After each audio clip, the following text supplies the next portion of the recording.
Coming up, we have a panel discussion which is all about Education 4.0, the concept, skill, and research. I would like to call upon the moderator, Dr. Samiullah, CEO and Trustee, Mega Educational Group.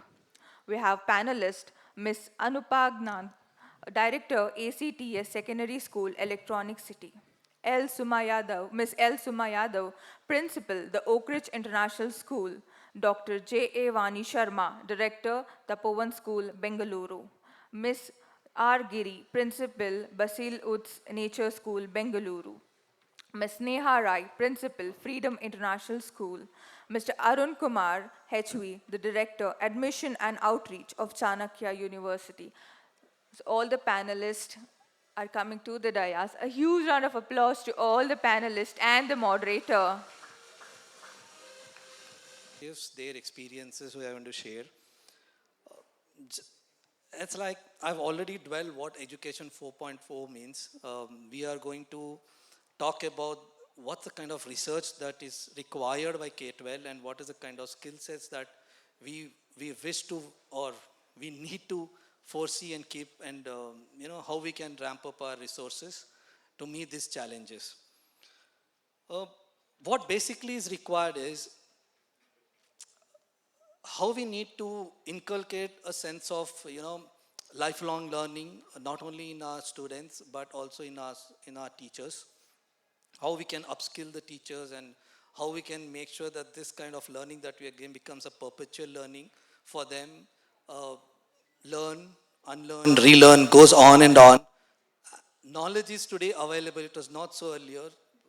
Thanks to Google and the other tools that are there in the cyberspace, knowledge is plenty. So our role is no more a knowledge bank.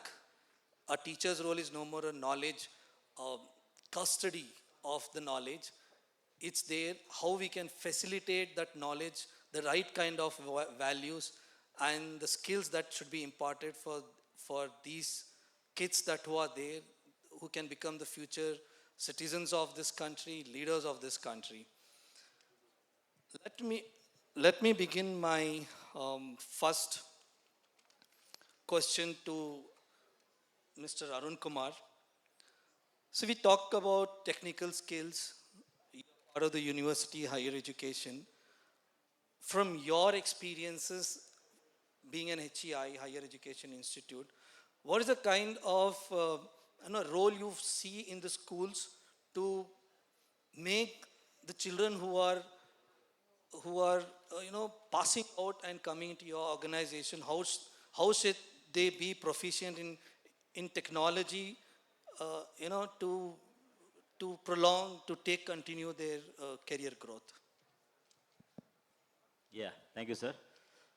Namaskara, namaste to everybody. Good morning to all. A wonderful the gathering over here, and yes, I mean the dignitaries on the dais and the acharyas, gurus, educators on and off the dais actually. So once again, elrigu namaskara.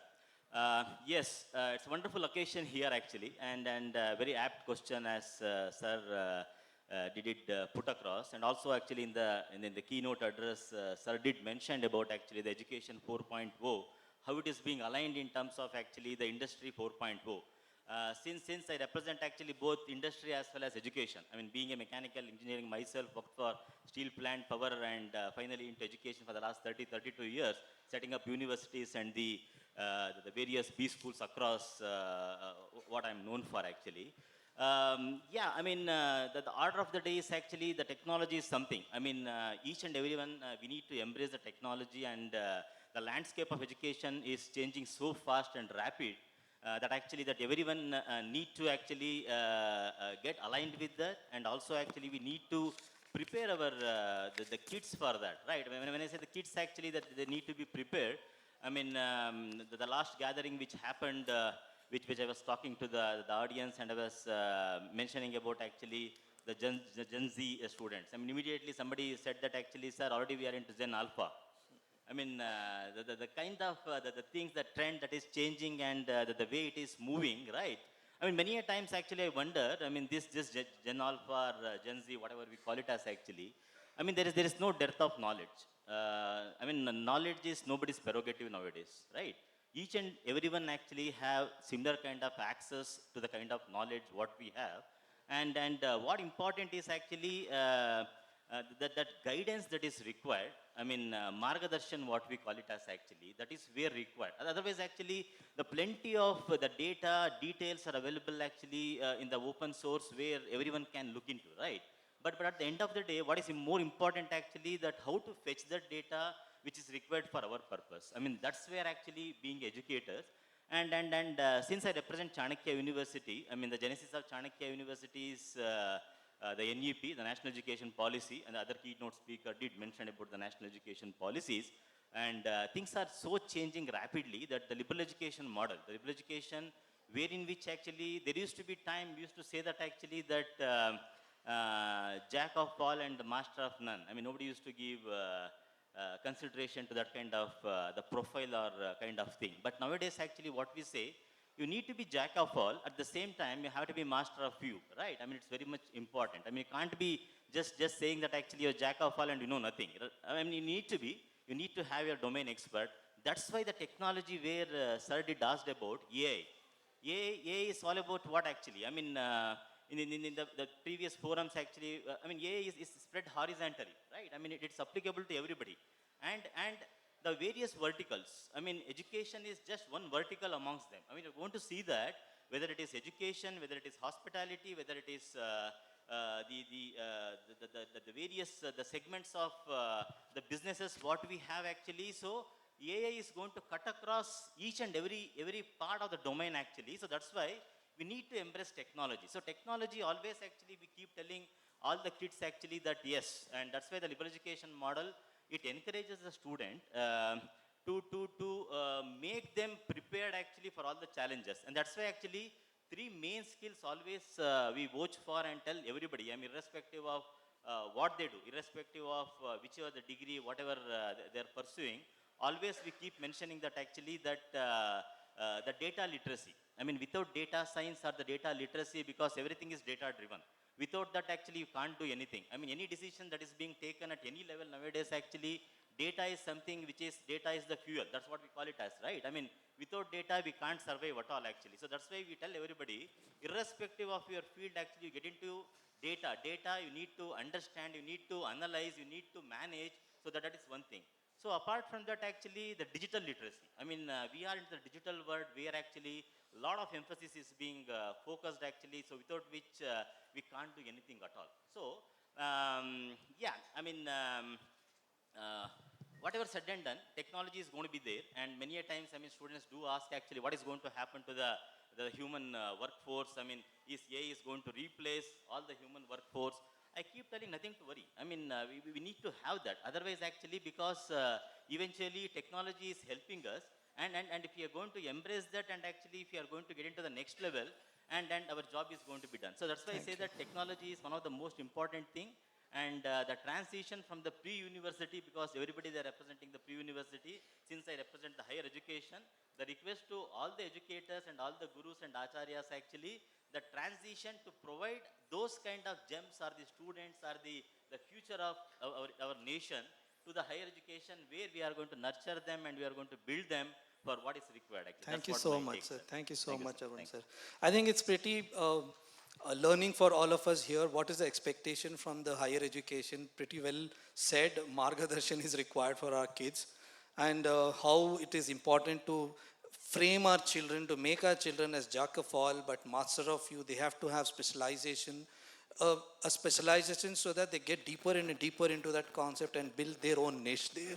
And how important is the data and the digital literacy for the future coming, forthcoming careers and the leaders. And this is how we need to develop for us so that it becomes some easy transition from them from the K-12 moving forward to the university level. Thank you so much, sir. Coming, Suma ma'am, communication skills are one of the very, very important skills that are required. How they can communicate, more verbal communication in terms of social communication to themselves. So these are very important skills for the leadership qualities. So even to build this education 4.0, the question to you, ma'am, is how effectively can the schools enhance the communication skills in various, various contexts that are, situations and contexts that are available. Firstly, thanks for the opportunity, sir. And I wish you a very happy new year. So once I said this happy new year, immediately everybody, like when we got this 2025, if it is January 1st is fine, or the Ugadi is also fine. The very first and foremost thing what we do is we try to check our luck in 2025. So we'll look at all the planets like where we are, and that's how it is. So what the context between this is, sir, whether it is education 1.0 or 4.0, communication is like a sun which controls the entire planet. So this communication skill is so important, and we all know that, but still we fail to understand a small border difference between the communication and the language. Sometimes many of us, the educators, we promote language as a communication, but we should understand communication doesn't have any language. It can be emoted even without a language. And I agree, and I really listened about Sir Sami sir told about like how the school have to think about the employmental perspective and why children come to the school, why the children are admitted to the school. Finally, for the life. Life is all about survival. To survive and to live a life, what kind of life now depends upon how we are going to technically train the children. And one of the technical skills is communication skill. And the communication skill, what we do understand is not about only to communicate in English. Sometimes like I really appreciated the young lady who spoke in Kannada, because it is not the language which makes you, be a speaker. It is about your confidence. It is about other person who understands what exactly the person is committing on.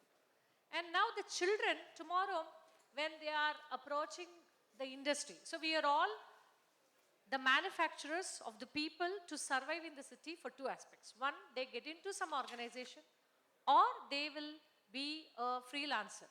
Freelancer, though, like they have to do all the works. For example, the organization goes with marketing, sales, production, research, and planning, execution, and we have some CEOs here. So that would be the top level of the hierarchy. And now we are training our children to this kind of field. If you are a freelancer, you are done. You have to do all these jobs. Now to come to one particular position, you have to cross all these domains. If I'm not wrong, the people, the crowd here, today we are in one particular place, the hierarchy where we have settled, we did not come directly here. I think we have covered all these places. And since we are here so successful, and the one and only thing which is an added value is communication. Thank so you this so much. communication should be taken care of the schools by improving the workshops of public speaking skills. Thank you so much, madam. I think what you mentioned is perfectly right. Communicate is above all other skills. Today, if you really see even our journey, if we are the leaders, school leaders, the major element apart from our own competencies is been the communication skills that we have. So it actually covers, as madam said, all the domains. It, irrespective of where you lead, what you manage, and how you communicate, doesn't require only the language support. It can be done in any other, in another form. So we need to teach our children how to communicate, how to become public speakers, and how to come out and face the world. Very, very, very key. And thank you so much for those inputs, Suma ma'am. I go to the next speaker, my co-panelist, Ms. Sneha Rai. See, competency is one of the requirement for either the industries or for the career growth is the key. And education 4.0 is all about competencies. The kind of assessment we do should be competency based. So competency is the knowledge that we provide, the skills that we give, and above these two, how are they going to implement this effectively? So that is what we call about competencies, and NEP has already started talking about how to assess based on the competency skills. So, madam, I would want you to little dwell on the essential skills and competencies that you believe are very, very crucial for our kind of industrial era. Good morning, everyone.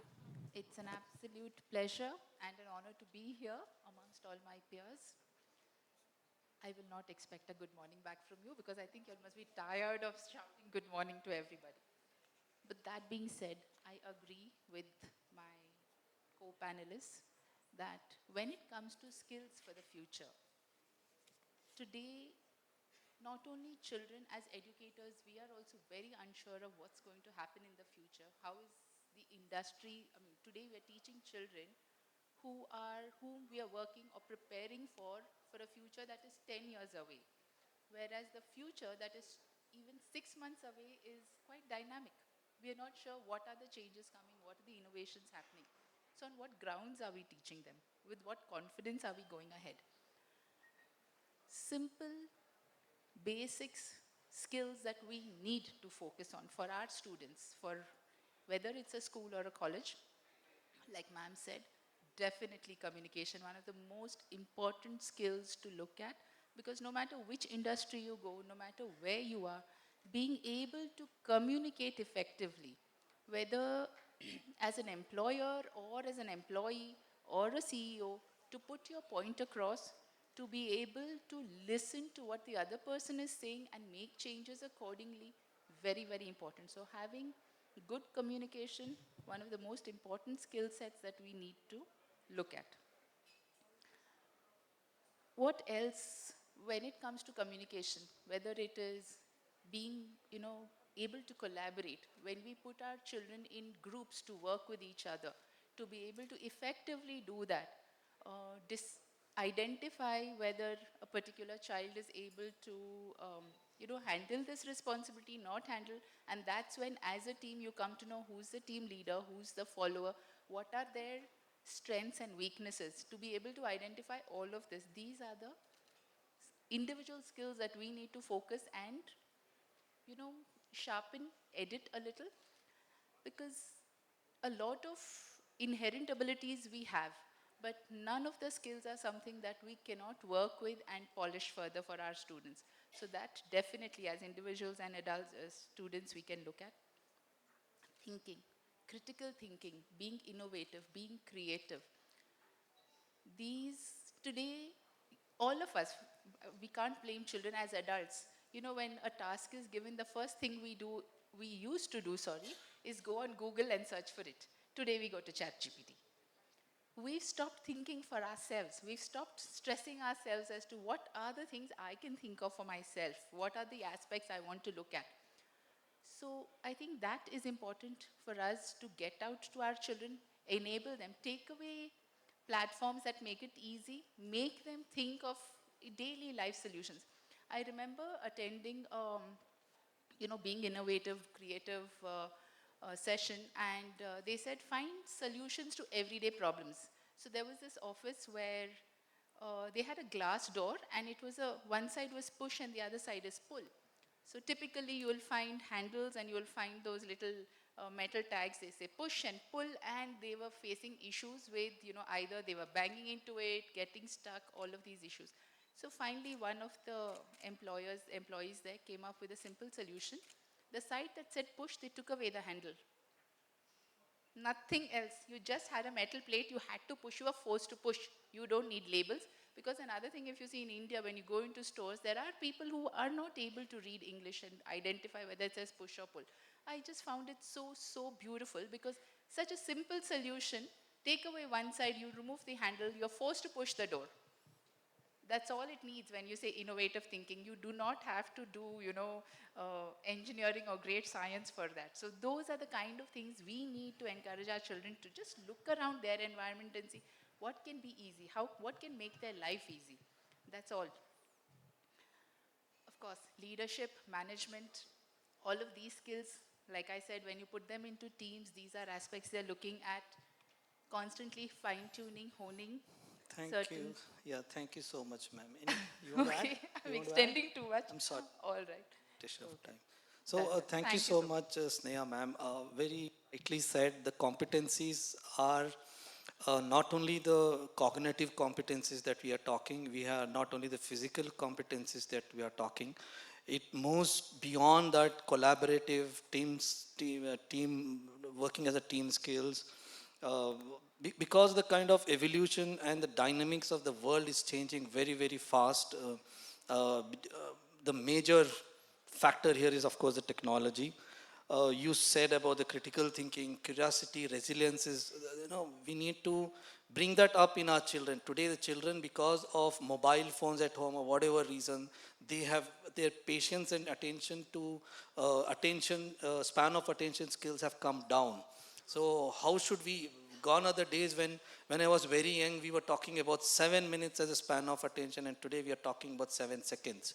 So within the 7 seconds, how a teacher could really grab the attention and make sure that the acquiring of knowledge by the student is happening. It's a very big challenge. So how do we inculcate these kind of life skills? Also, we need to train our resources to ensure that these are happening. Thank you so much, Sneha ma'am, for sharing those perspectives of yours.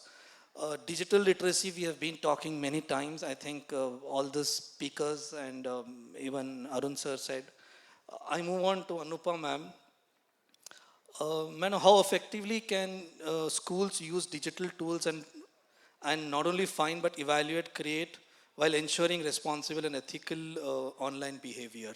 So if you can give your views on that. Yes, sure. Good morning, everyone. Thank you, panelists, and thank you, moderator. It's been wonderful so far, and lots of interesting things coming up. And right now, I'm going to be talking about digital digital citizenship. And this intersection of education and technology, it presents amazing opportunities and significant challenges. I'm sure you'll all agree with me. But it is something that we cannot escape anymore. And as Dr. Sami had mentioned in his keynote speech, we schools, we have to lay the foundation for these future skills, and we need to lay the foundation for our future digital citizens. So as schools, as we embrace these digital tools and as we lay the foundations for these digital citizens, we must focus on empowering students to not just consume information, which we're all guilty of, I know today, but to also find, evaluate, create, and share it responsibly. The key word here, I think, is to be responsible. So it's not only about, going on Google or going on ChatGPT. It's not just that. We can teach them more skills, modern research skills that go far beyond simple Google searches. There are so many tools out there. We don't have time to go into it. But, for example, there is a tool that helps when students search for renewable energy, and if you just put the keyword and economic impact, they get focused results containing both concepts. So we need to teach our kids how to search, what keywords to use. These are the things that we need to do. We equip them with filters and advanced search tools that act like fine mesh sieves. It helps them separate valuable information from digital noise. But it is not only finding information. In our era, there's a lot of misinformation going around, and it's spreading rapidly. And so we need to teach our kids evaluation skills. There is a tool that we can use. It's called CRAAP. It's a method.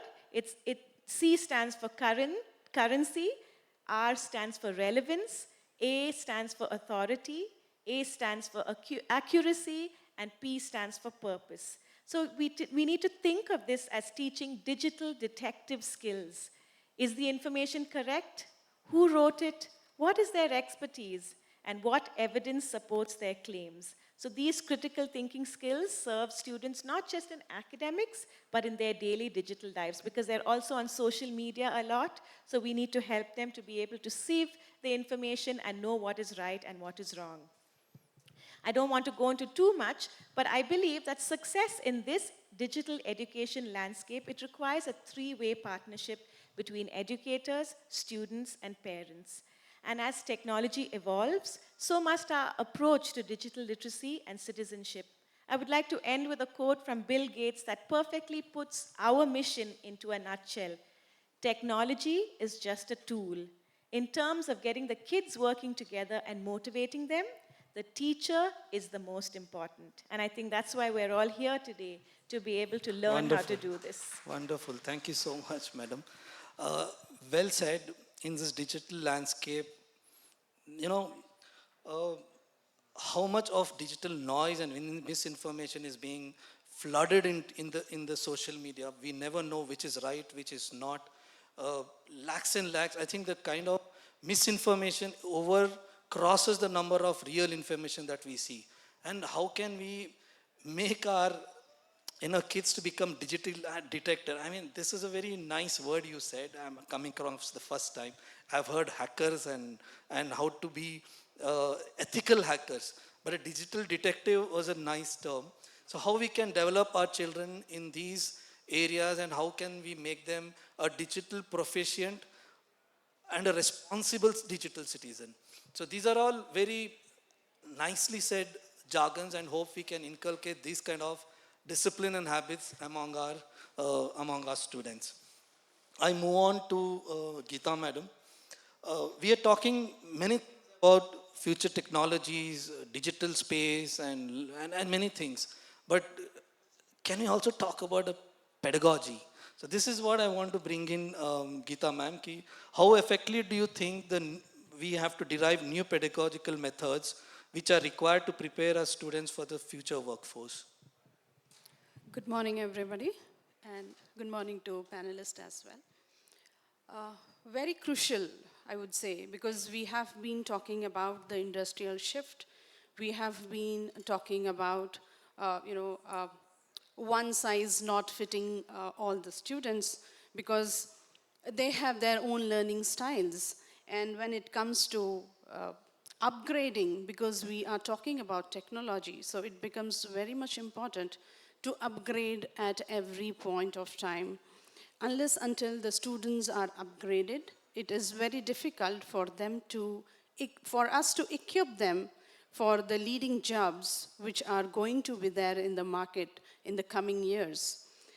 Apart from that, it is very much important that we are supposed to make them global collaborators, because the industry is shifting at global level. And for this, it is, I would say, it's very much important for us as educators to make sure that all the things that we talk, may it be experiential learning, and may it be collaborative learning, flipped classrooms, blended learning, which are catering to 21st century skills, maybe problem-solving skills, critical thinking skills, collaborative skills, communication skills. All these are very, very important to be inculcated among our students to lead, in the world of work. But how far are we equipped to do that? Is every institution having an infrastructure to support the advanced technologies is a question. Secondly, okay, fine, the infrastructure is available, but are the educators trained to enhance the knowledge and, impart that particular knowledge to the students and enhance their skill are available? Are they trained well? That becomes very, very important for us.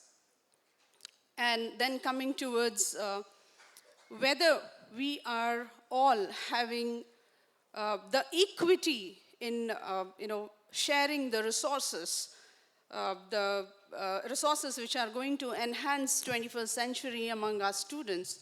Are we equipped with that? Or, is every socio-economic structure going to be in sync or in alignment with that, so that all the students, not only the students studying in the private school, the students studying in the public schools, the government schools, the schools in the rural areas, are they all getting these facilities, amenities to upgrade themselves, upskill themselves?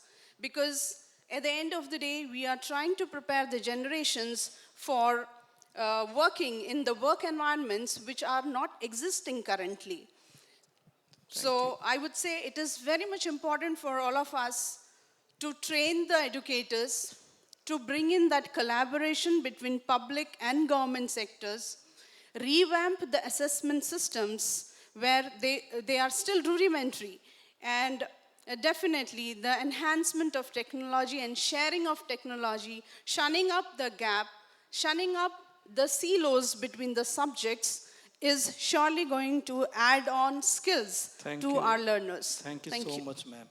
Yes, one size doesn't fit all. I think we should accept this fact. By now, I think we have understood by a lot of the behavioral sciences that we see that each child is different, and the research has proved that enough number of times.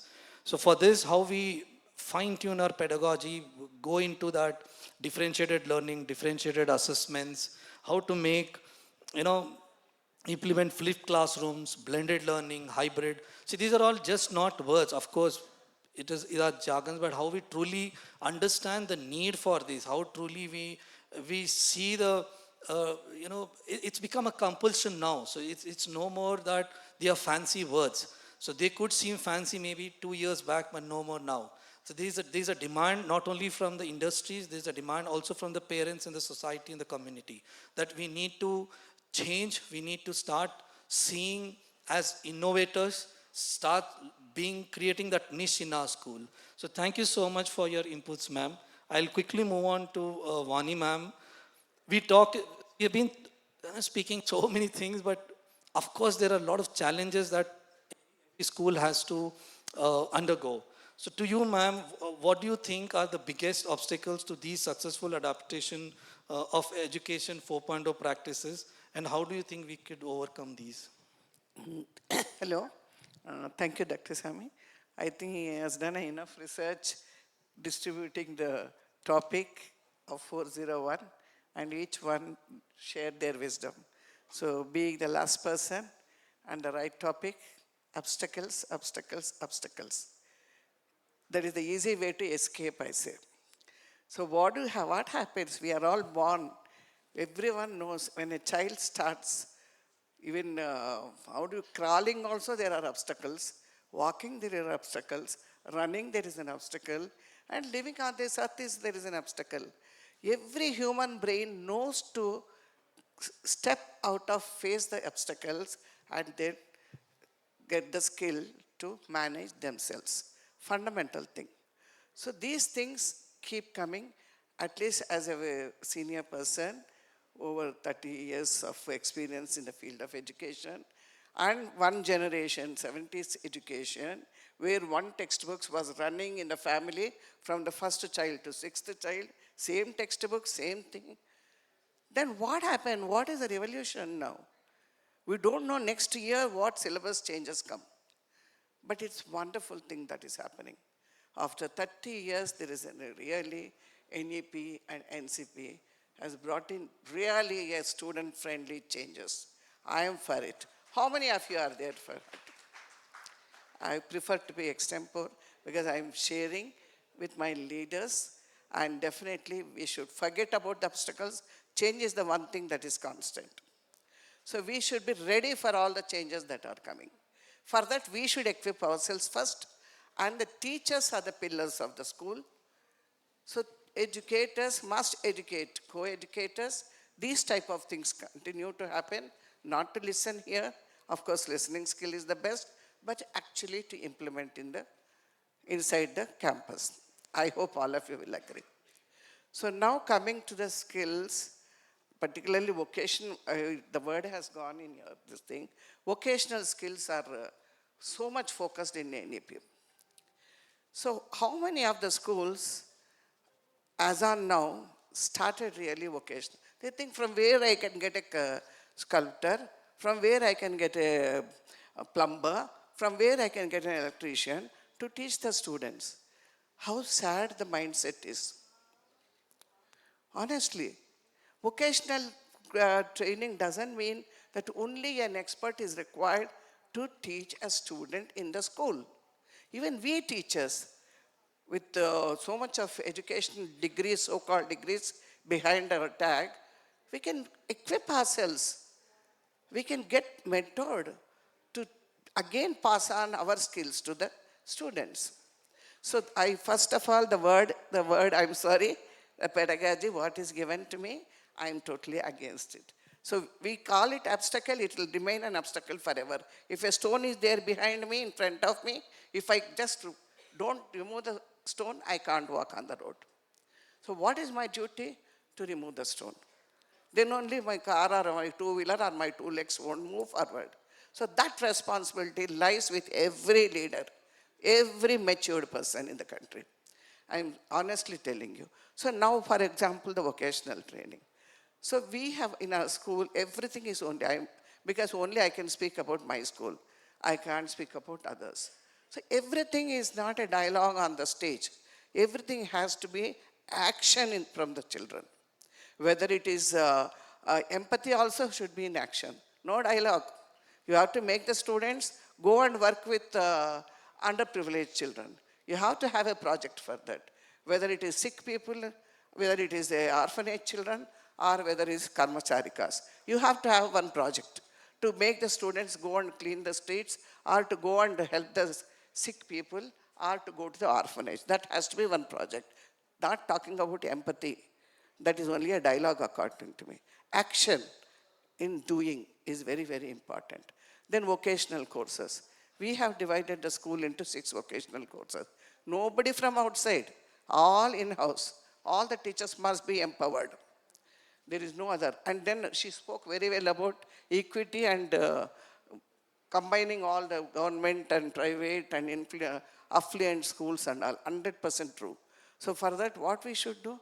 It is we are responsible. What is our background? What is the parental background? What is the socio-economic background? Can they afford all these outsourced people coming and then barging with thousands of rupees for each program? It is for the heads to analyze. No point in burdening the parents. We know our background of the socio-economic background of our students. We should do what is right. If it is not affordable, we should empower ourselves. Then only, even robotics, I'm saying about even the robotics and AI, I am making my own teachers empower themselves. There is no question of, for everything, looking for an outsourcing and adding that 2,000, 3,000, 4,000 to the fees. We are responsible citizens. We are leaders. So we have a team. I can say that army. Students, I always call them that my Vanara Sena, they can do anything. You have to just give them a proper motivation and inspiration. You can get more wonders from children than adults. Well said, madam. So honestly, sir, I'm Thank not you so saying much, anything. Thank you Practicing. so much, madam. Yeah. Everything has to be practiced as a one project. Right. I can talk about all vocational courses are running in the school as projects. Excellent. Thank you so much. I mean, that's what learning we need to get from Vani ma'am.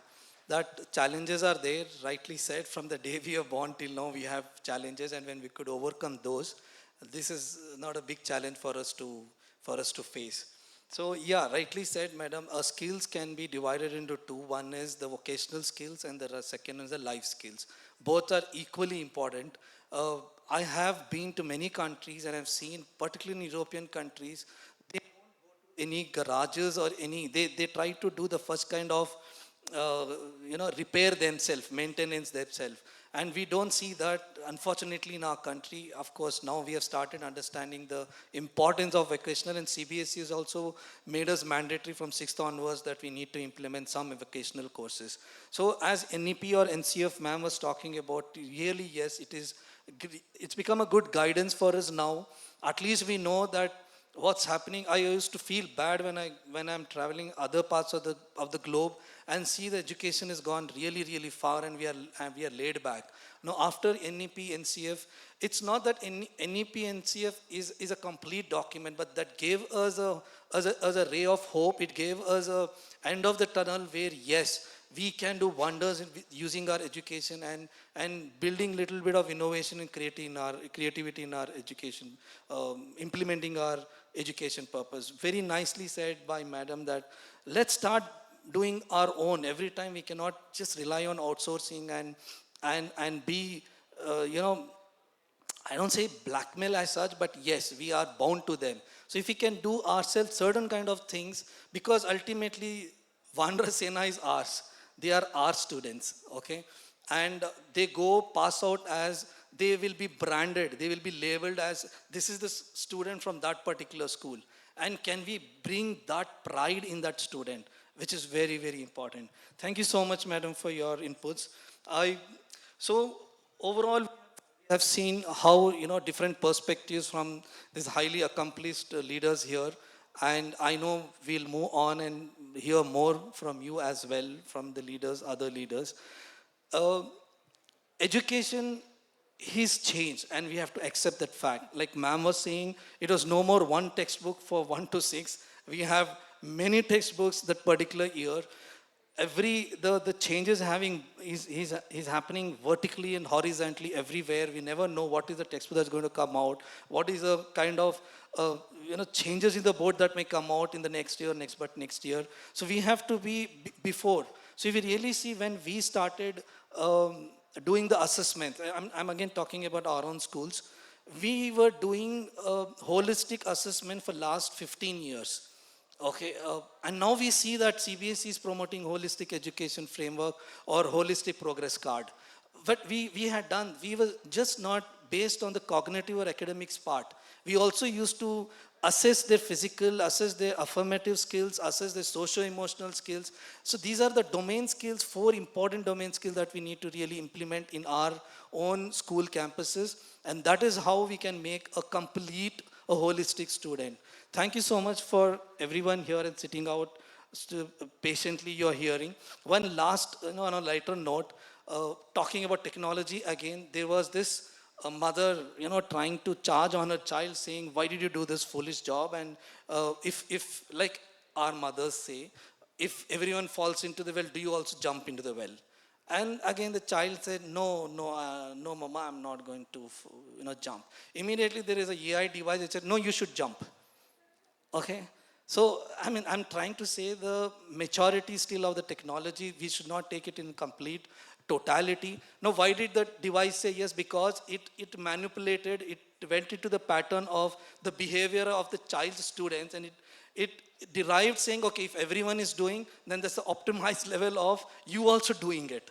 Okay, so that's how the AI thinks. It's still a technology, it's still a machine. We have a human element here, so we still can have fun and we can still laugh. That's what we are all made out of. Thank you so much for your hearing, and my gratitude towards my co-panelists for sharing their perspectives. Thank you again, and over to you, Javed. Thank you so much, sir. It was indeed an enriching panel discussion on skill and research. I would like to call upon Mr. Ankit Khandelwal, the director of Rocksport. Rocksport is our adventure curriculum partner. I would like to call upon Mr. Ankit Khandelwal to felicitate the moderator and the panelist with a certificate and plant. We have Mr. Samiullah, sir, the CEO and the trustee of Mega Educational Group, who is our moderator. A huge round of applause. Ms. Anupama Gnankan, the director, ACTS Secondary School, Electronic City. Ms. E.L. Suma Yadav, principal, the Oak Ridge International School.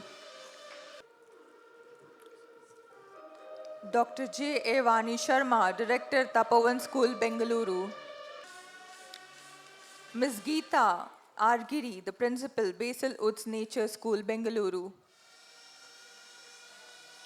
Ms. Neha Rai, principal, Ms. Geeta R. Giri, principal, Basil Woods Nature School, Bengaluru. And next, Mr. Arun Kumar, the director of admissions and outreach, Chanakya University.